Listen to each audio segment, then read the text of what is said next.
Hi viewers, ఈరోజు నేను cardiology patients జాగ్రత్తల గురించి తీసుకోవాల్సిన జాగ్రత్తల గురించి చెప్తున్నాను. ఎస్పెషల్లీ హార్ట్ ఫెయిల్యూర్ హాస్పిటలైజేషన్ అయిన వాళ్ళు less than 1 year or more than 1 year వాళ్ళు రెగ్యులర్ కార్డియాలజీ కన్సల్టేషన్ తీసుకుంటే మంచిది.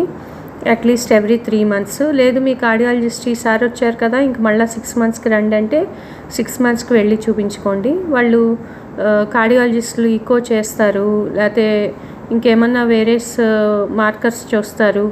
దాన్ని బట్టి మీ హార్ట్ ఫెయిల్యూర్ ఎంత ఉందో మీ డయాబెటిక్స్ కానీ డోసేజ్ ఆఫ్ ద డయాబెటిక్స్ కానీ మారుస్తారు. మీ బీపీ ఎలా ఉంది, మీ బ్లడ్ ప్రెషర్ ఎలా ఉంది, మీ వైటల్స్ ఎలా ఉన్నాయి, మీ ఫిజికల్ స్ట్రెంగ్త్ ఎలా ఉంది, మీ మజిల్ స్ట్రెంగ్త్ ఎలా ఉంది, మీ డైట్ ఎలా ఉంది, మీరు ఏమైనా ఇంప్రూవ్ అయ్యారా హార్ట్ ఫంక్షనింగ్లో, మీ లెఫ్ట్ వెంట్రికులర్ ఫంక్షనింగ్ ఎలా ఉంది, హార్ట్ పంపింగ్ ఫంక్షన్ ఎంత ఉంది, ఇవన్నీ చూస్తారు. సో చూసినప్పుడు మీకు డైట్ సజెషన్స్ కానీ ఎక్సర్సైజ్ సజెషన్స్ కానీ ఫిజికల్ ఫిట్నెస్ కానీ ఇవన్నీ సజెషన్స్ ఇస్తూ ఉంటారు. సో ఇంకా ఇంప్రూవైజ్డ్గా ట్రీట్ చేసుకోవడానికి మనం కార్డియాలజిస్ట్ని కలిస్తేనే మనకు తెలుస్తుంది. ఇంట్లో కూర్చొని రెగ్యులర్గా మందులు వేసేసుకొని ఇంకేం అక్కర్లేదు కార్డియాలజిస్ట్ అనుకుంటే కుదరదు.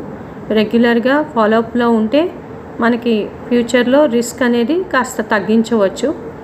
So be on regular cardiologist follow-up for heart failure patients. Thank you.